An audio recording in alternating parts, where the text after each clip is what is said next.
Voilà, bonjour. Aujourd'hui, si vous en êtes d'accord, on va continuer ce que l'on avait discuté la fois précédente, mais je voudrais simplement faire un petit point d'orgue pour qu'on se remémore nos acquis et nos définitions, puisque c'est avec celle-là qu'on travaille. Donc, la rhétorique, c'est la négociation de la distance entre individus sur une question donnée, la question étant plus ou moins problématique, la distance est plus ou moins forte. Et en rhétorique, on peut passer évidemment de la rhétorique à l'argumentation selon que la question est plus ou moins problématique. Et bien sûr, on peut, lorsque l'on fait de l'argumentation ou même de la rhétorique, utiliser davantage la technique ad rem qui porte sur la question ou ad hominem qui porte sur la distance. Donc, quand on doit négocier la distance, l'éthos, on l'a vu, donc l'orateur doit évidemment trouver des arguments, et ces arguments, on a vu que les lieux communs, les topoi, étaient souvent des règles formelles, mais pas forcément, c'était un savoir préalable, partagé, sur lequel l'orateur et l'auditoire travaillaient, rappelant éventuellement ce qu'il pouvait y avoir à savoir pour pouvoir continuer la discussion. Mais il y a une chose qui est certaine, c'est que lorsque vous voulez créer une identité, une grande proximité, ou au contraire augmenter la distance avec l'interlocuteur, cela ne se fait pas au hasard et de manière arbitraire.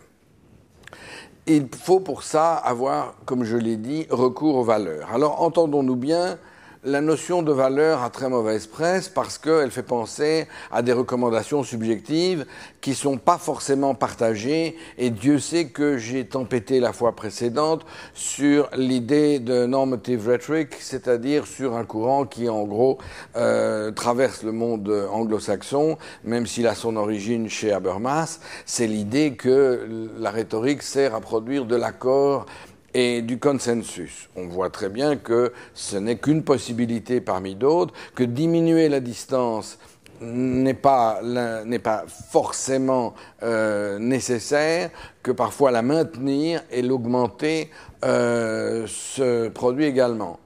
L'exemple le plus évident pour la distance qui se maintient, nous connaissons tous ces exemples dans la vie de tous les jours. Un exemple qui probablement, il faut toujours faire attention aux petits détails de la vie quotidienne. Enfin bon, je suis passé il n'y a pas tellement longtemps par l'hôpital, et ce qui me frappait, c'est qu'à l'hôpital, le personnel soignant se met des blouses vertes ou bleues selon les hôpitaux. Mais il y a toujours la volonté pour les médecins de signaler qu'ils sont médecins et non pas des infirmiers ou des infirmières. Donc ils font quelque chose de totalement inutile, mais qui sert rhétoriquement à montrer qu'ils sont médecins et pas infirmières. Ils mettent le stéthoscope autour du cou, là où c'est totalement inutile. Mais comme ça, vous n'avez pas de confusion possible entre le statut. Donc la distance est très claire, vous ne pouvez pas vous méprendre sur qui est infirmière et sur qui est médecin. Dans la société en général, la codification se fait de la même façon, d'une manière parfois plus subtile, parfois moins. On sait bien que dans la société traditionnelle, les hautes fonctions comme prêtre ou officier de l'armée ou officier de police se faisaient également avec des galons et un uniforme. Mais par exemple, dans une entreprise privée, je demandais à quelqu'un qui travaille dans une entreprise américaine comment ça se traduit, puisqu'on tutoie, enfin on tutoie entre guillemets, il n'y a pas de tutoiement en anglais, mais on appelle les gens par leur prénom, y compris ceux qui ont des fonctions dirigeantes. Eh bien, les signes sont différents. Le stéthoscope n'existe pas, donc c'est par exemple un grand bureau avec une distance avec les fauteuils qui sont devant, donc au cas où il y aurait une confusion. Alors, vous pouvez appeler votre interlocuteur John, Jack ou Fred, ça change rien, la distance est là. Donc la distance est même presque physiquement inscrite, mais en tout cas elle est signifiée de tas de façons. Donc venir dire qu'en rhétorique on veut toujours diminuer la distance parce qu'on a cette obsession de l'accord argumentatif, c'est quelque chose qui est évidemment important, mais qui n'est pas le seul cas que nous devons couvrir. Or, ce que l'on peut reprocher justement aux théories anglo-saxonnes de la rhétorique, c'est d'être obsédé par cela, d'être obsédé par l'accord, le consensus et la résolution des différences, alors qu'il y a un pan entier de la rhétorique qui n'est pas consacré à cela. Je ne parle même pas de littérature, mais on voit bien qu'il y a bien davantage dans la rhétorique que la diminution. C'est pour ça que j'ai parlé de négociation de la distance et non pas de diminution de la distance. Cette négociation de la distance se fait évidemment de tas de façons pour la maintenir. J'ai parlé de l'uniforme, du stéthoscope, parfois pour l'augmenter ou pour la diminuer. Admettons que ce soit un cas important parmi d'autres. D'ailleurs, un accord sur une question ne diminue la distance avec autrui que sur cette question, mais pas forcément avec la personne. D'où il y a comme ça des consensus de circonstances politiques et purement ponctuels, qui ne sont pas véritablement des affinités. Et c'est tout à fait normal parce que le but de la rhétorique, c'est de créer cet accord dans le cas de l'argumentation, mais ce n'est pas de créer une sorte de mouvement de proximité général avec l'autre. C'est pour ça que je parle de négociation sur une question donnée. Donc quand on parle de valeur, il ne faut pas s'y tromper, on ne parle pas de dire ce qu'il faut faire et ce qu'il ne faut pas faire. Ce n'est pas ça qu'on entend par une logique des valeurs. Les valeurs, c'est au contraire, je dirais, ça vient du mot évaluation, c'est-à-dire c'est... Parce que je crois que la rhétorique a cette fonction-là, elle a à l'origine, elle est constitutive de ce qui va tenir un groupe en tant que groupe ou ce qui va permettre à l'individu d'avoir une idée sur lui-même et sur ce qu'il veut. Et ce lien entre, si vous voulez, entre dans le groupe ou de l'individu avec lui-même, ce que l'on appelle donc les valeurs, ça a une fonction rhétorique puisque ça permet justement de créer une identité, voire une différence, puisque les valeurs servent aussi à réunir un groupe presque sur le dos d'un autre. Vous savez comme moi que l'amphithéâtre romain avait cette fonction, puisque Rome, à l'inverse de la Grèce, je l'ai dit dans le tout premier exposé, est une société aristocratique, hiérarchisée, où la différence l'emporte sur l'égalité des citoyens, comme dans la cité grecque. Par conséquent, c'est une société qui est menacée dès le début, dès les guerres civiles, qui est menacée par la fracture et l'opposition. Donc il faut retrouver une sorte d'unité.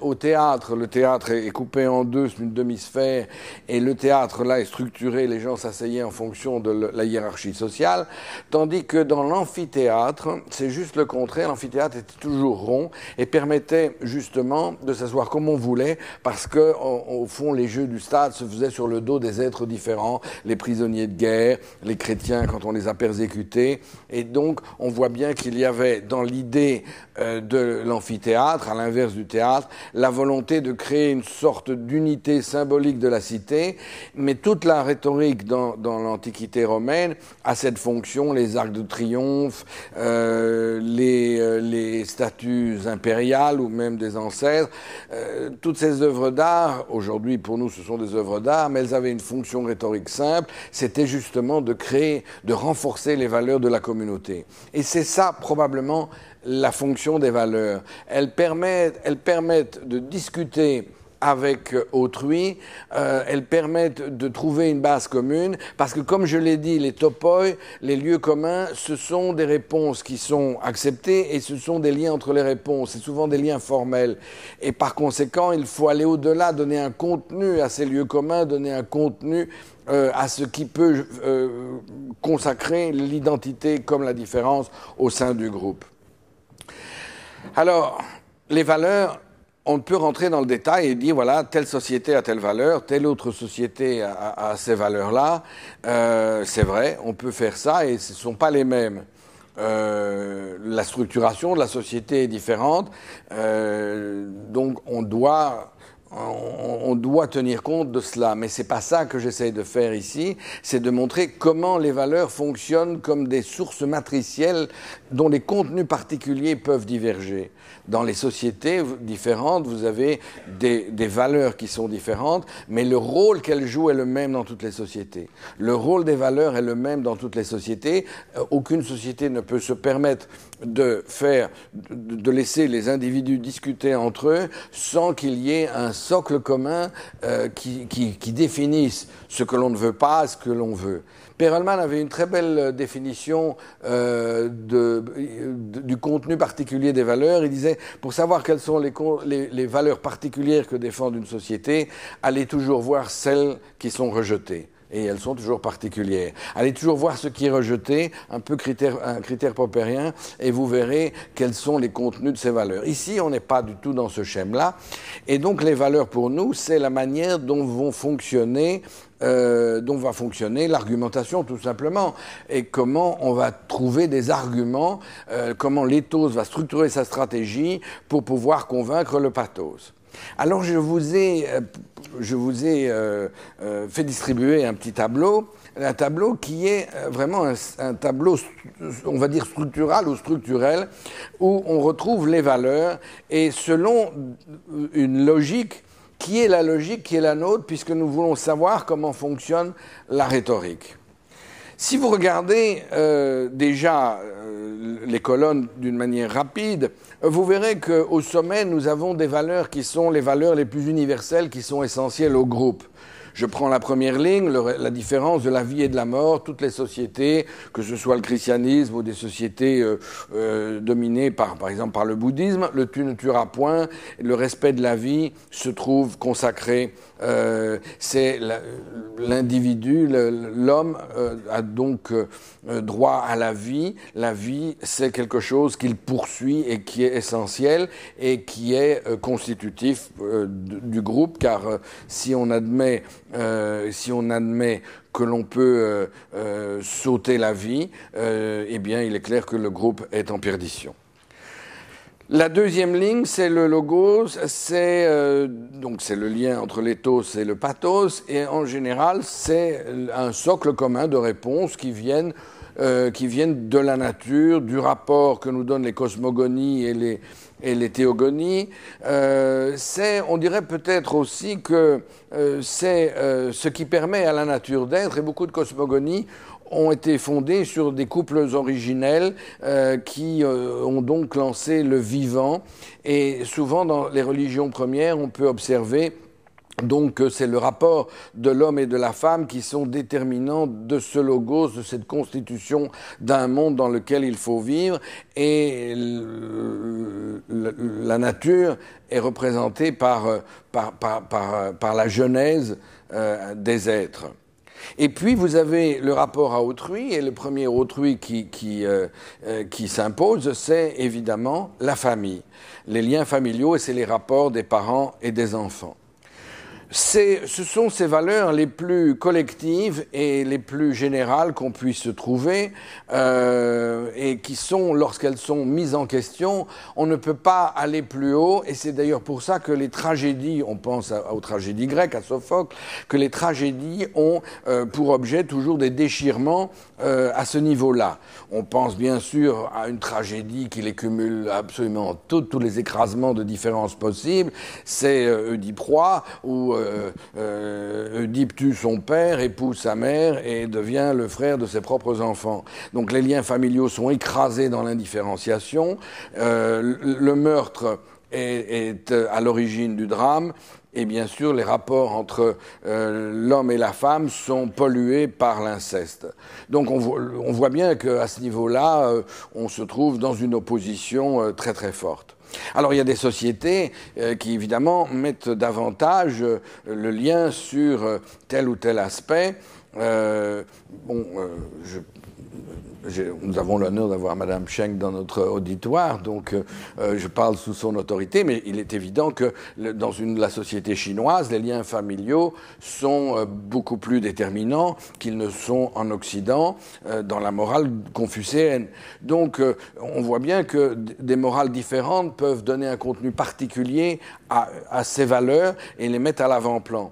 Nous verrons d'ailleurs que les conflits de valeurs sont parfois insolubles lorsque des valeurs de différentes lignes s'opposent entre elles, mais on va y revenir. Quand on va descendre le long de ces colonnes, on va aller vers une plus grande individualisation. On va, et vous allez voir la logique, c'est-à-dire que l'on va aller vers plus de concret et plus d'individualisation, au point qu'à la fin, on se retrouve dans l'individuel à l'état pur. Prenez la deuxième ligne, la vie va se manifester dans les débats. Donc ici, je parle, vous voyez la première colonne, toute première, je dis ce sont des questions peu problématiques, c'est-à-dire qu'elles vont de soi pour le groupe. La deuxième ligne, on va définir ce qui relève des biens qui donnent lieu au fond à des arguments très forts. Donc la définition de la force d'un argument, c'est un argument d'autant plus fort qu'on est haut dans le tableau.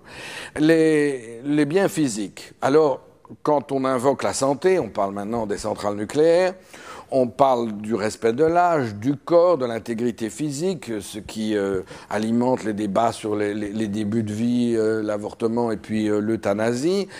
Donc on voit bien que il est dans la deuxième ligne, on arrive dans des définitions plus concrètes des valeurs de la vie et donc des valeurs qui sont définies par les biens physiques. Se rapporter un argument, par exemple, sur la santé, c'est l'argument des écologistes aujourd'hui, l'argument sur la santé prime sur la rentabilité économique qui sont plus bas dans le tableau. Et ce qui fait que ce genre d'argument est plus fort rhétoriquement que l'argument économique. Les biens, donc, le rapport au monde exige évidemment qu'on l'exploite, qu'on l'utilise, qu'on en retire ce qu'il faut pour survivre. Donc, la deuxième ligne, deuxième colonne, ça se comprend de soi-même. Et puis, les liens familiaux engendrent les biens politiques. Le respect des normes. Et alors, ces biens politiques varient, évidemment, je l'ai dit, de société à société. Si la société chinoise semble plus fondée sur la famille, la société indienne est plus fondée sur la communauté, d'où l'agrégat lié à la vie économique, c'est les castes, tandis que chez nous, c'est plus individualiste. Donc, les biens politiques, le respect des normes, évidemment, trouve une concrétude différente selon les sociétés. Mais on peut, même si c'est différent, on invoque le même genre d'argument.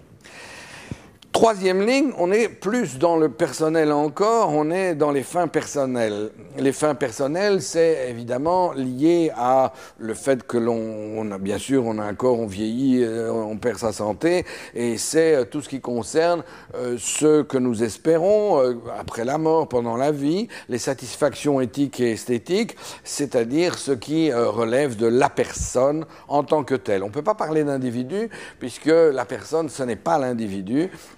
C'est peut-être, si l'on suit Kant et d'autres philosophes, c'est même quelque chose d'opposé. Et au point de vue économique, on a les fins externes, c'est-à-dire les intérêts économiques, qui se définissent par rapport aux biens, qui se détachent. Vous savez que pendant très longtemps, lorsqu'on a parlé des passions, on les a vus comme je l'ai dit, sous le schème augustinien, et que de Machiavel jusqu'à Freud, ces passions sont devenues de plus en plus légitimes, et notamment, pour reprendre le titre d'un livre de Hirschman, les passions économiques, la passion de cupidité est devenue tout à fait rationnelle et légitime, et c'est donc devenu un des intérêts rationnels à poursuivre, puisque lorsqu'on suivait son propre intérêt particulier, on réalisait l'intérêt général. Donc ce débat sur les intérêts économiques, d'ailleurs, il prévaut toujours aujourd'hui. Les fins sociales, c'est non pas l'intérêt personnel, mais l'intérêt collectif. Et par conséquent, c'est ce que le respect des normes est toujours la structure d'une société, donc deuxième ligne est toujours très neutre et ne nous dit pas quels sont les objectifs que l'on poursuit dans une société qui, par exemple, peut être démocratique, mais dont les objectifs peuvent être différents. Par exemple, l'Allemagne a des objectifs différents de l'Angleterre, a des objectifs différents de la France, etc. Et puis, il y a cette ligne pivot, identité, négociation et différence, où on voit bien qu'on se trouve dans la zone d'indifférenciation possible entre le collectif et l'individuel. Parce que identité de quoi? Identité du groupe ou identité de la personne? La négociation se fait entre les groupes ou entre les individus? Et la différence, c'est la différence des autres qui sont différents de moi, mais différents de moi parce qu'ils ne sont pas à moi, ou parce que, donc l'égoïsme primaire, ou bien ils sont différents du groupe auquel j'appartiens. Donc cette ligne d'identité, négociation et de différence, c'est la ligne pivot où je dirais presque que la rhétorique est son propre objet, où la valeur de la valeur est en discussion. C'est les valeurs là qui sont en jeu. Et c'est pour ça que c'est une ligne pivot, parce qu'elle va nous faire passer... elle va nous faire passer dans le domaine de l'individu, parce que cette ambivalence de la notion d'identité et de différence, c'est le jeu de la rhétorique, c'est le jeu de cette négociation dont j'ai parlé, et c'est aussi la rhétorique qui est consciente d'elle-même, la discussion qui devient une valeur. Vous voyez ça tous les jours. Enfin, il suffit d'ouvrir votre poste de télévision quand vous entendez des gens absolument... Le dernier loufoque que j'ai entendu, c'était Claude Allègre, où il disait, où il est d'accord avec personne, mais il disait, mais on doit en débattre. Dès qu'on dit on doit en débattre, tout de suite, ça devient une valeur. Le fait de discuter ou de débattre de quelque chose alors qu'on est opposé à ce qui parfois est le simple bon sens, eh bien, le simple fait de dire on doit en débattre, ça met à égalité toutes les positions, ça les nivelle, ça crée, si vous voulez, une valeur à la discussion rhétorique. Et c'est ce qu'exprime aussi cette ligne. Maintenant, nous arrivons dans, bien sûr, on est toujours dans du collectif qui s'individualise de plus en plus, et nous arrivons à cette ligne statut, revenu, pouvoir. Alors, sa justification, je vous la donne, parce qu'on pourrait s'étonner que le plus social de l'individuel ou le plus social, le plus individuel dans ce qui est social se retrouve là, mais c'est très simple. Si vous vous souvenez de la définition que Marx donnait des classes sociales, il les définissait selon 3 critères. C'est la conscience de classe, la place dans le processus de production et l'opposition dans les luttes de pouvoir. Donc la conscience que l'on a d'une appartenance, l'opposition, donc après l'identité et la différence, et la place dans l'appareil productif. Weber a trouvé cela extrêmement confusionnant. Il a rejeté cet amalgame, et c'est pour ça qu'il a utilisé les 3 paramètres différenciant la classe, le statut, le revenu et le pouvoir, qui recouvrent ces 3 formes d'opposition, enfin de 3 formes de définition de la classe, c'est-à-dire le statut. Évidemment, il vaut mieux être médecin que éboueur. Le revenu, c'est-à-dire que dans chaque profession, il y a une hiérarchie de revenus. Et le pouvoir, c'est la place que l'on occupe dans une classe sociale donnée avec ses échelons. Et ces 3 paramètres qu'on trouve dans Économie et Société de Weber, eh bien, c'est le statut, le revenu et le pouvoir. Le statut, c'est l'étau, c'est l'image que j'ai de moi-même. Le revenu, c'est ce que je retire d'une activité dans le commerce avec le monde. Et puis, le pouvoir, c'est le rapport que j'ai avec autrui, qui peut être un non-pouvoir. Mais en tout cas, ça se définit en termes de pouvoir ou non-pouvoir. Puis, nous arrivons à plus d'individuel encore, et ce sont les droits, les pouvoirs et les devoirs. Les droits, le pouvoir et les devoirs, c'est plus personnel, et ce sont des arguments forts. Les droits, c'est lié à l'éthos, c'est-à-dire à l'éthique, en un mot. C'est la liberté qui est un argument fort. Les pouvoirs, c'est pour ça que j'ai mis un S. et non plus sans S comme la ligne au-dessus au niveau du pathos. Les pouvoirs, c'est ce que l'on a sur un ordre de choses que l'on maîtrise, par sa compétence par exemple. Et les devoirs, c'est évidemment ce que l'on doit aux autres et ce que les autres nous doivent, par exemple le respect, d'où la fameuse phrase « Ma liberté commence là où se termine celle d'autrui ». Puis on arrive encore dans plus de subjectivité avec le désir, les besoins et les demandes. Les désirs, certains d'entre vous reconnaîtront éventuellement du Lacan s'ils veulent vraiment se forcer, mais ça correspond à l'éthos et au logos et au pathos. Le désir, c'est ce qui est subjectif, c'est l'éthos. Les besoins, c'est ce qui est d'ordre économique. Et les demandes, c'est ce qui m'est adressé par autrui et que je vais satisfaire ou non parce que je le trouverai légitime ou non. Toutes ces lignes et ces colonnes vont définir ce qu'on appelle la justesse d'un argument. Hein, et pas simplement la justice n'est qu'un argument parmi d'autres, et parfois l'argument de justice, c'est la justesse d'un argument, mais ce n'est pas toujours le cas. Puis le dernier stade, le niveau le plus individuel, celui qui n'engage que nous, hein, c'est les opinions, les goûts. Hein. De gustibus non est disputandum, donc des goûts et des couleurs, on ne discute pas. Si on en discute, mais si moi j'aime le chocolat et vous préférez les petits pois, eh bien il n'y a aucune raison que vous ayez raison par rapport à moi. Sauf si, remarquez-le bien, sauf si je remonte d'une ligne ou de plusieurs. C'est-à-dire, sauf si je dis attention, le chocolat est mauvais pour la santé, dans les petits pois, c'est un légume qui est très bon pour la santé. Et le fait que j'utilise l'argument de la santé, par exemple, va l'emporter sur mon désir ou sur mon droit. Bien sûr, j'ai le droit de manger du chocolat ou des petits pois, mais peut-être que je me laisserai convaincre de renoncer à l'une ou l'autre passion. Il y a peut-être des gens qui ont des passions pour les petits pois, mais en tout cas, c'est quelque chose qui se fait en remontant. Donc l'effet, c'est l'ordre du monde, c'est la causalité, et puis les questions, c'est ce qui fait que vous dites vos opinions.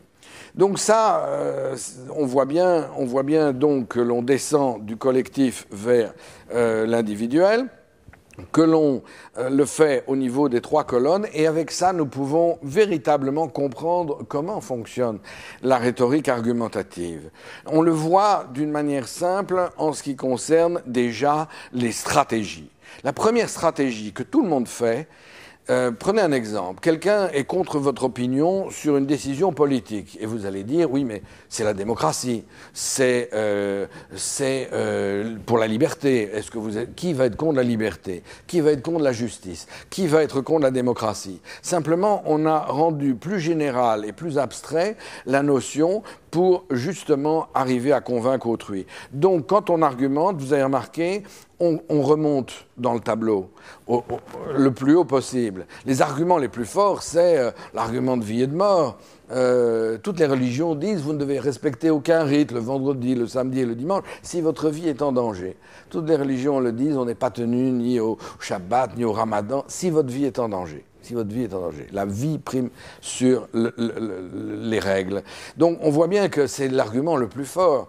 Alors, bien sûr, si je dis le chocolat ou les petits pois, on peut difficilement remonter très haut pour justifier que l'on mange l'un et que l'on ne doit pas manger l'autre. Donc, c'est pour ça qu'on dit des goûts et des couleurs, on ne discute pas. Ou on en discute, mais on ne pourra pas arriver à se convaincre, on ne fait qu'exprimer son opinion. Ce qui m'amène à cette vision technique, c'est que si vous remarquez bien, tous les arguments que l'on utilise ont pour prémisse vont trouver leurs prémices en haut. On remonte pour trouver les prémices, toujours. Et c'est toujours... Alors, je me suis amusé, et vous pouvez le faire de votre côté, on ne va pas le faire ici parce qu'on n'a pas le temps, mais trouver des syllogismes, des arguments. Attention, j'entends syllogisme rhétorique. Si je vous dis tous les hommes sont mortels, Socrate est un homme, Socrate est mortel, vous ne trouverez absolument pas les prémices, tous les hommes sont mortels là-dedans. Je parle de... Quand vous voulez argumenter en faveur d'une thèse que vous sentez pouvoir défendre sur base des valeurs de l'autre, bien tout de suite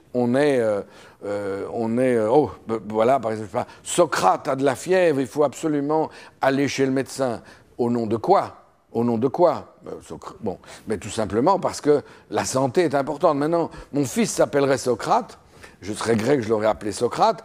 Et bon, eh bien, là, c'est les liens familiaux qui se couplent évidemment avec la santé. Donc il y a des tas d'arguments qui se justifient chaque fois en allant trouver les prémices plus haut. Nous avons aussi, grâce à ce tableau, la définition du désaccord. Le désaccord, c'est lorsque une lecture d'une ligne au niveau de l'éthos ne se fait pas de la même façon au niveau du pathos. Alors là, vous allez me dire, c'est normal, l'éthos et pathos sont en désaccord, ils n'ont pas la même lecture. Mais la lecture de quoi? Eh bien, prenons une ligne qui est évidente, donc qui va être facile, on peut les prendre toutes, mais prenons celle-là parce qu'on nous la sort régulièrement. Droit, pouvoir et devoir. Si mes droits ne sont pas reconnus comme devant être respectés par autrui, et si les devoirs que moi, je suis obligé de suivre, ne sont pas reconnus comme étant des droits pour l'autre, eh bien, il y aura conflit. On dira, j'ai le droit, et remarquez bien, ça m'est déjà arrivé, j'ai un fils qui a 14 ans, et parfois, il me dit, par exemple, un débat que j'ai parfois avec lui, et il doit aller dormir à une certaine heure, et il ne veut pas. Et alors il dit, j'ai le droit d'aller dormir plus tard aujourd'hui, voulant dire par là que l'école le lendemain commence plus tard. Et je lui dis, tu as le droit? Mais pas du tout. Je dis, je suis ton père et j'estime que tu dois aller dormir à la même heure que tous les jours, même si demain l'école commence plus tard. Je parviens à le convaincre. Pourquoi? Parce que rhétoriquement, j'ai changé de posture. Au lieu de parler de droit en pensant que son devoir et les droits coïncidaient, puis ils ne coïncident pas, parce que je lui dois et lui dit j'ai le droit, et ce n'est pas la même lecture horizontale. Donc, je suis obligé de remonter un cran plus haut et de parler de mon statut. J'ai l'autorité paternelle et mon statut de père me permet de lui dire tu vas obéir parce que c'est ainsi. Alors, ça marche quand ils sont petits, hein. Bon, donc en clair, ça veut dire que, si vous voulez, on remonte une ligne, 2 lignes, 3 lignes, on va chercher les prémices, les postures, les valeurs qui sont acceptées par l'interlocuteur. Alors, le désaccord, c'est lorsque on n'a pas les mêmes lectures. Par exemple, prenez la dernière ligne, parce que là, elle est évidente. Si mon opinion, c'est-à-dire les réponses que je donne à mon interlocuteur ne répondent pas à ces questions, il ne va pas être convaincu, hein, c'est clair. Bon, donc on ne va pas être d'accord. Donc ça sera toujours problématique pour lui. J'aurais beau lui dire ce que je pense, ça ne sera pas convaincant. Donc c'est assez évident, mais on peut le faire pour toutes les lignes. Donc une ligne qui n'a pas la même lecture de l'éthos et du pathos, qui n'a pas cette réciprocité de lecture, fait en sorte qu'il y a des accords. On pourrait dire qu'une colonne en elle-même, c'est un lieu de délibération. On a remarqué que, si vous voulez, quand on s'est demandé, il y a un très célèbre livre en anglais qui s'appelle Internal Rhetorics, où on s'est demandé, au fond, les gens, ils délibèrent, mais pas toujours avec les autres, ils délibèrent avec eux-mêmes. Alors quand ils délibèrent avec eux-mêmes, eh bien, on a remarqué qu'au fond, il y a une contradiction entre les lignes de la colonne. Par exemple, mes désirs, j'adore le chocolat, mais je sais bien que pour ma santé, il ne faut pas que j'en mange trop. Donc, je délibère, je suis déchiré. Est-ce que je prendrai encore ce morceau de chocolat?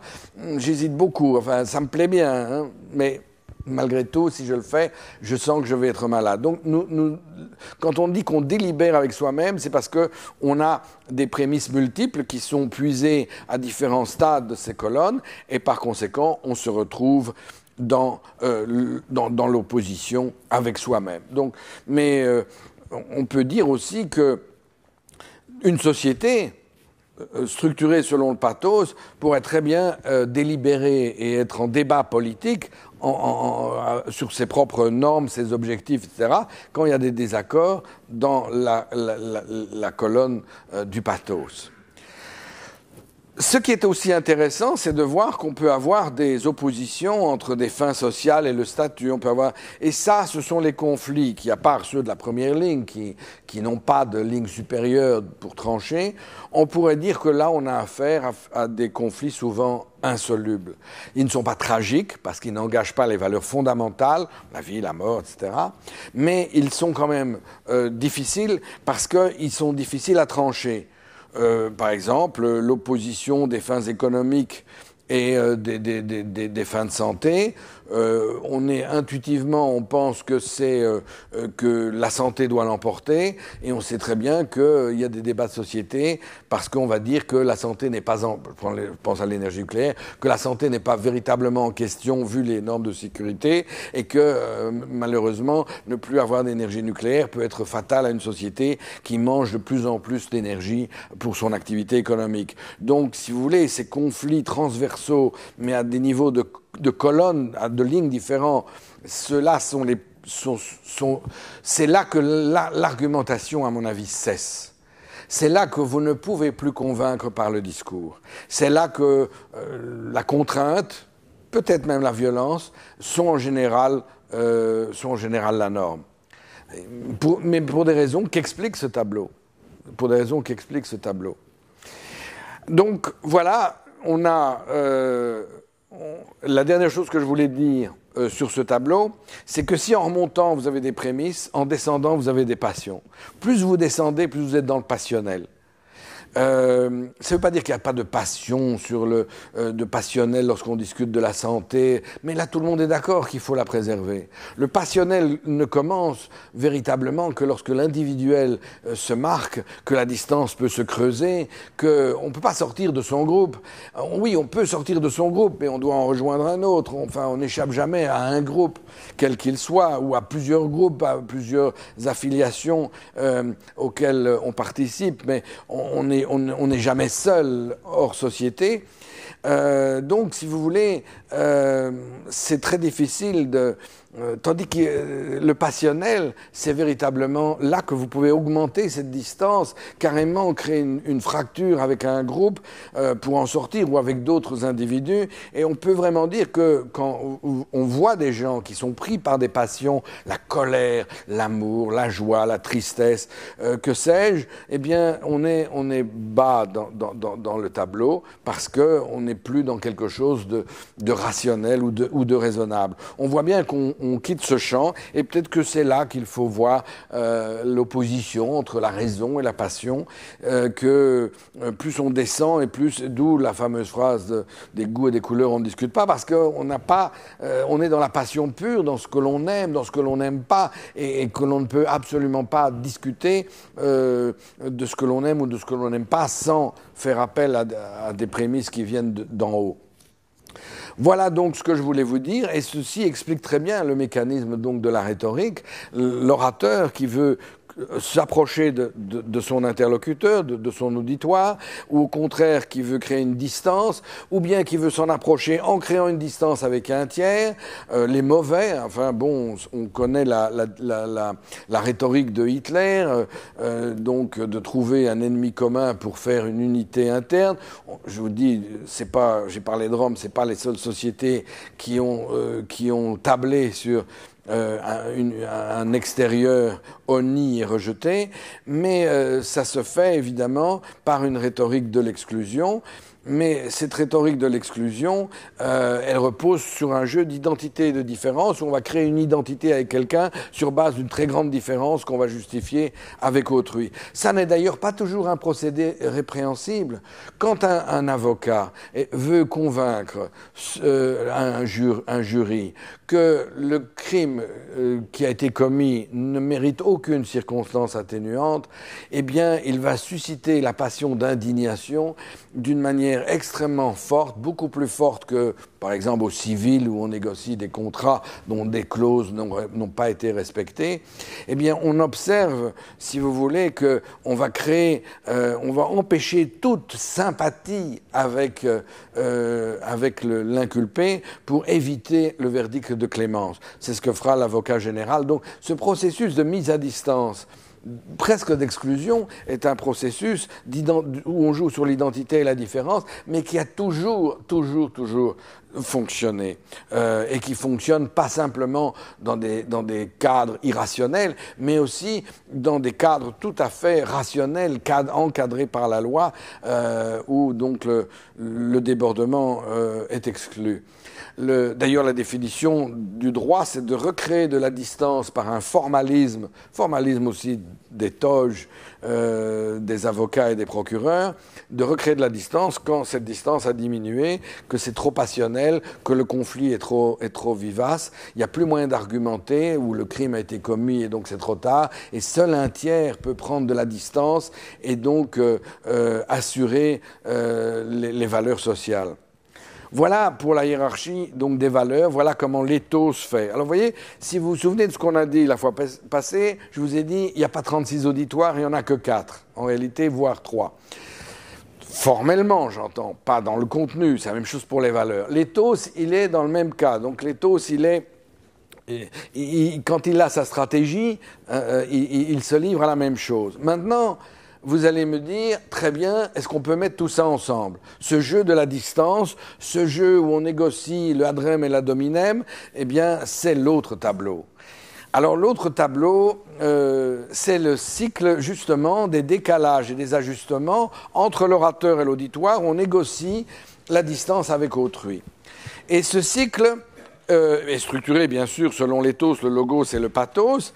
Et il y a une notion que je n'ai pas introduite jusqu'ici, que je veux vous introduire, qui est la différence entre un orateur effectif, un auditoire effectif, un orateur projectif et la même chose, donc effectif. En clair, ça signifie que quand on est 2, on est 4. Certes, quand on a fini la discussion, on est en accord ou on est en désaccord, on n'est plus que 2. C'est-à-dire, effectivement, on a un orateur et un auditoire et on est bon. Mais dans la plupart des cas, on ne sait pas qui est l'autre. On ne sait pas qui est l'autre. On ne le sait d'ailleurs jamais totalement. Même les êtres qui nous sont les plus proches, les parents, les enfants, les conjoints, etc., ils ont toujours leur part de mystère. Alors je ne parle pas de l'homme politique qui veut convaincre un auditoire par la télévision, auditoire qui est plus ou moins anonyme. Donc, on voit bien qu'il y a toujours une projection qui est faite de ce que pense, de ce que veut, de ce que croit l'auditoire. Et l'auditoire est dans le même cas vis-à-vis de nous, comme orateur. Il se fait une image de nous, et peut-être qu'on lui donne cette image par l'uniforme, par exemple, ou le stéthoscope en bandoulière. Alors, on sait qui l'autre est, mais c'est une projection. Et en réalité, il y a toujours un décalage, fût-il minime, entre le projectif, la projection que l'on se fait de l'autre, et ce qu'il est effectivement.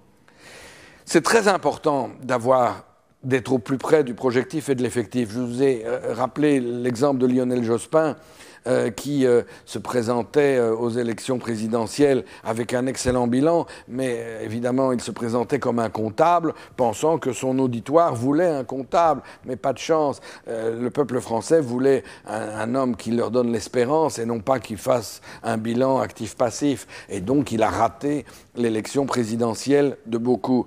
C'est donc très important lorsque vous vous adressez à quelqu'un, à un auditoire, petit, grand, un individu ou un ensemble d'individus, connus ou non connus, de savoir effectivement ce qu'il pense vraiment, et vous ne le saurez jamais totalement. Et c'est ainsi que le projectif et l'effectif ne sont jamais en adéquation totale.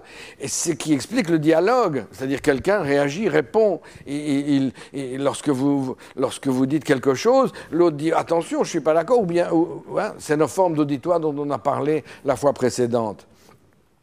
Et nous allons retrouver les valeurs, nous allons retrouver les croyances, nous allons retrouver les émotions. Tout ça, nous allons retrouver dans ce tableau récapitulatif pour l'argumentation qui montre bien comment fonctionne l'argumentation. Pourquoi il y a de l'argumentation? Il y a de l'argumentation parce que je dois convaincre un autre, et l'autre, eh bien, je ne suis jamais totalement sûr que ce que je projette de ses croyances, de ses prémices, du savoir commun, c'est conforme à ce que je pense.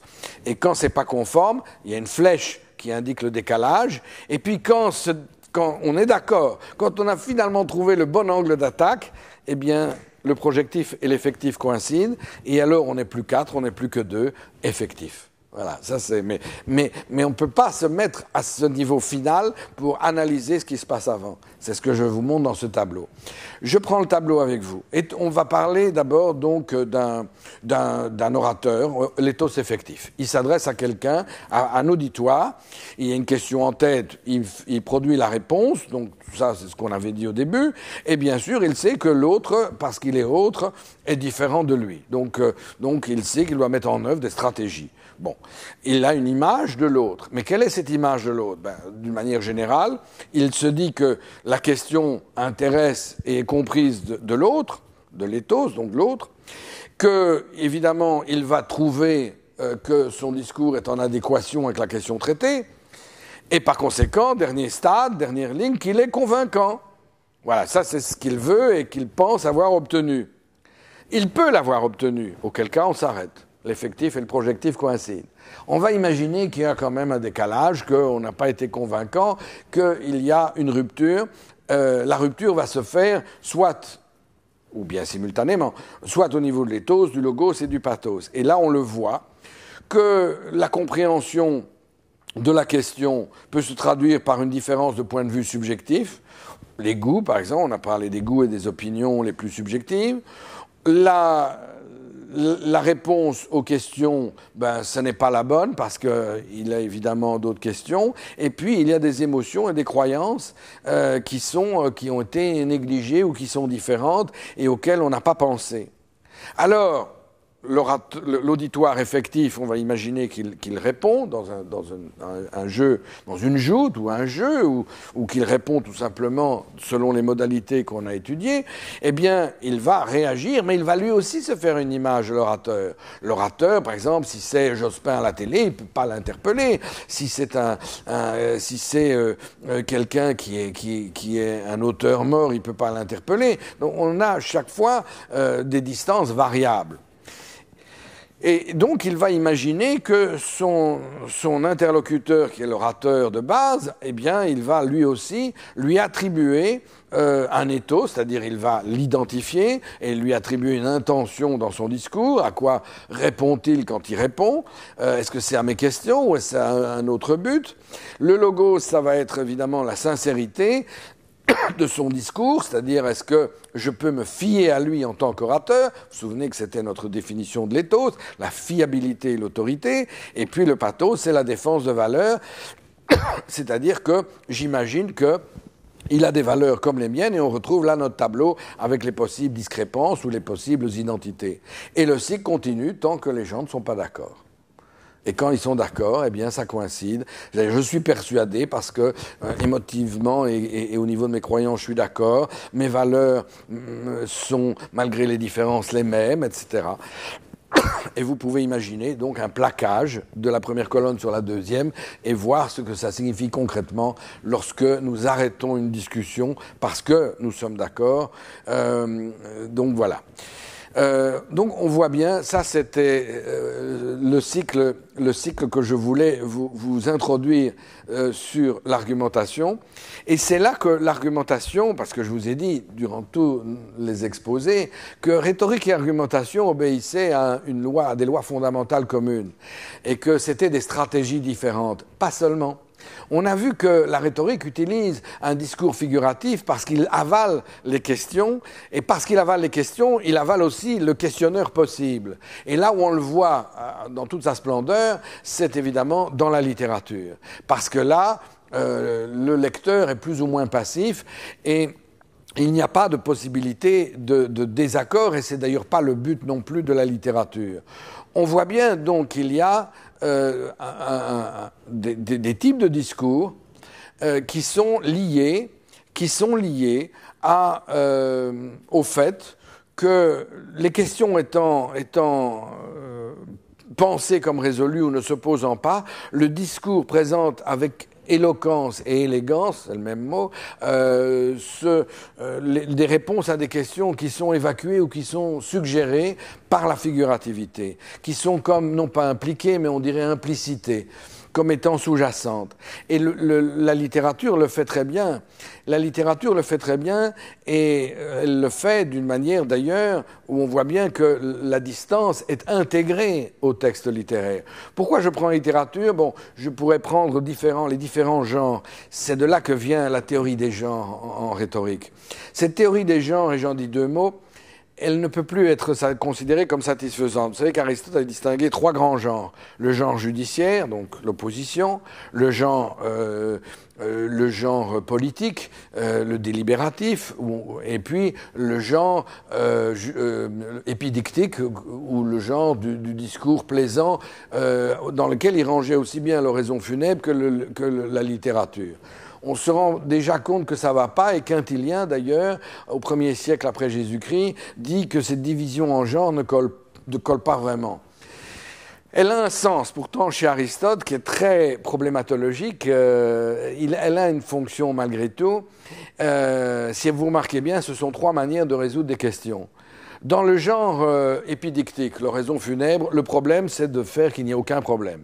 Lorsque vous faites une oraison funèbre, même si vous enterrez une sombre crapule, eh bien, vous avez remarqué que l'éloge funèbre va toujours présenter l'individu comme étant extraordinaire, ayant été bon père de famille, un homme honnête, c'est tout le contraire de ce qu'il a probablement été durant sa vie, mais on s'interdirait d'intervenir parce qu'on trouverait ça déplacé et de mauvais goût. Donc le problème, c'est de présenter un discours sans problème. C'est le discours épidictique. Et puis, il y a des discours qui traitent des problèmes. Alors, soit on peut les résoudre, comme dans le cas du droit, soit on ne peut pas les résoudre et ils sont plus passionnels. C'est le cas du discours politique ou délibératif, où l'objet n'est plus le beau, n'est plus le juste, mais l'utile.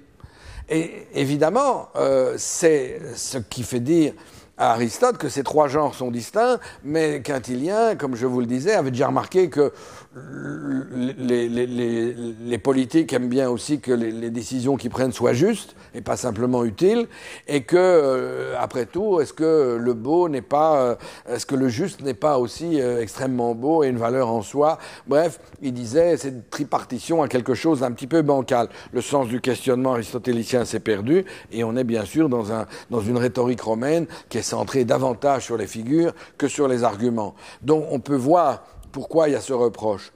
Mais cette théorie des genres, aujourd'hui on ne va pas la faire revivre parce qu'elle n'a aucun sens, mais cette théorie des genres, si vous remarquez bien, elle a une fonction particulière, elle nous montre les endroits où la rhétorique est éminemment utilisée. Aujourd'hui, comme je vous l'ai dit au tout début de l'exposé, la rhétorique étant partout, vouloir dire, écoutez, la publicité, la politique, les médias, la vie privée, la vie sociale, non, on peut pas revenir à des classifications de cette nature.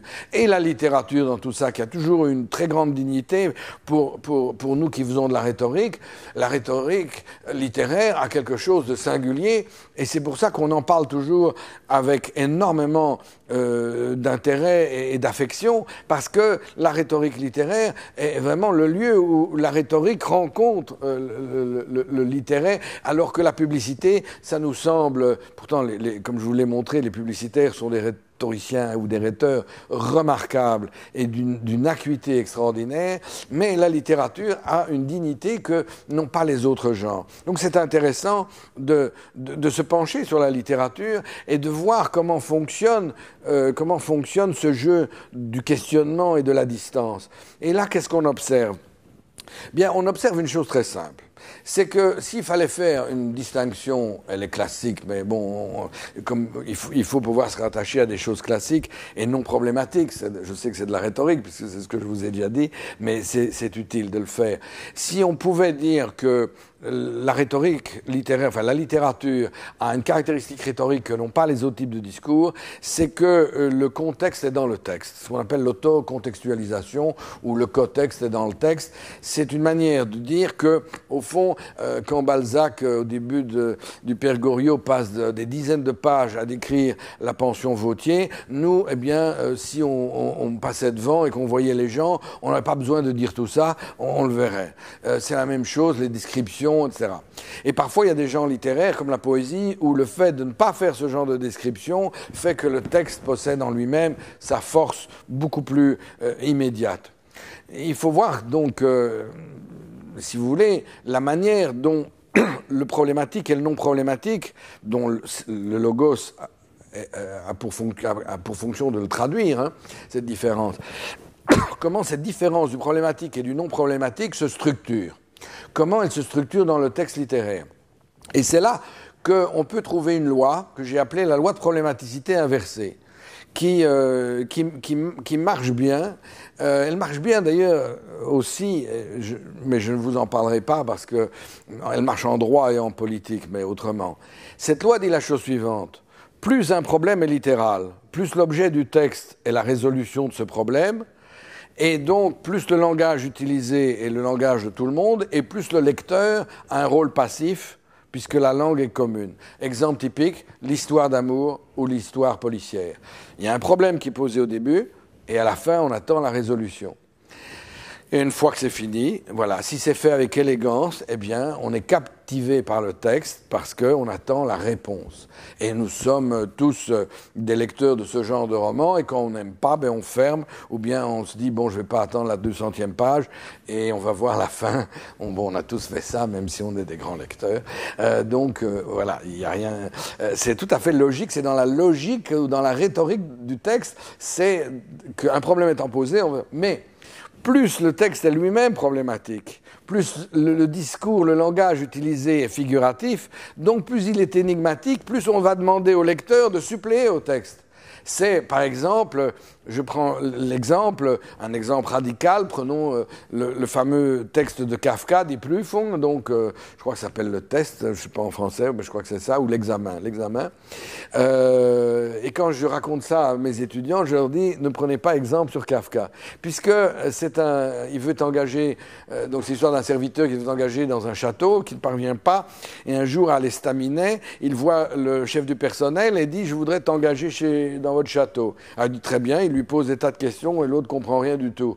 Et il dit, c'est pas grave, vous avez le poste. Pourquoi ? Parce que c'est celui qui ne comprend pas les questions, qui ne répond pas aux questions, qui a réussi. Alors je dis aux étudiants, ne faites surtout pas ça parce que vous allez rater.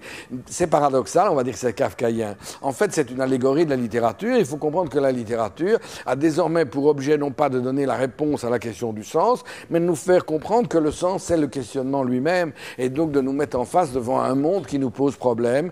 Et par conséquent, c'est, si vous voulez, l'irruption du problématique dans le langage lui-même. La poésie, si vous regardez, alors je crois que cette loi de problématicité inversée est aussi une loi historique. Bon, bien sûr, on continue d'écrire des romans très mimétiques comme...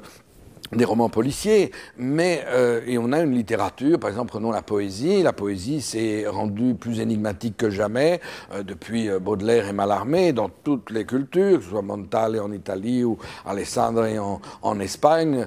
Toute la poésie moderne, contemporaine, est plus énigmatique que jamais, et même au niveau du roman, que ce soit Borges, Kafka, Calvino, on retrouve ça évidemment partout. Donc on voit bien que cette loi de la problématicité qui est l'objet même du texte est une loi qui épouse un petit peu l'histoire et qui, non pas qu'il est sur le côté des formes littéraires, mais au contraire épouse la modernité. Et cette problématicité qui est le propre d'ailleurs de l'art contemporain, de l'art moderne ou postmoderne, enfin je ne sais pas comment on veut l'appeler, c'est quelque chose qui est, si vous voulez, qui est le fait que plus les choses sont problématiques, plus le discours est figuratif, plus on demande au lecteur ou au spectateur ou aux visiteurs dans les musées de suppléer au texte qui ne donne plus sa résolution comme dans une histoire d'amour ou une histoire policière, mais qui va donner,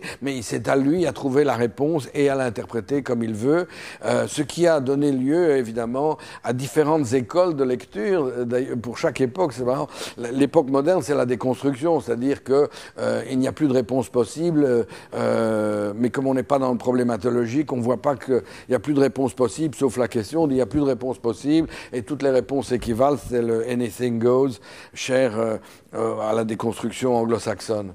Mais si vous regardez bien cette loi de problématicité inversée, c'est de la rhétorique littéraire qui engendre des écoles. L'école, par exemple, la première école avec la résolution de problèmes, c'est la théorie mimétique de la littérature. Puis la théorie herméneutique, c'est plus problématique, il faut interpréter. évidemment avec la question de savoir si les questions qui nous sont posées sont dans le texte, comme pense Gadamer, ou si elles sont dans le lecteur, comme le pense l'école de la réception. Les deux ont tort et les deux ont raison, parce que si les questions sont dans le texte, il y aurait comme une providence divine des interprétations au fil de l'histoire. Si elles étaient dans le lecteur, on serait dans le subjectivisme et l'arbitraire total, qui sera un petit peu l'apanage de la déconstruction, c'est-à-dire ce qui compte, c'est votre lecture à vous, et peu importe ce que le texte peut dire. Et donc on voit bien qu'il y a une évolution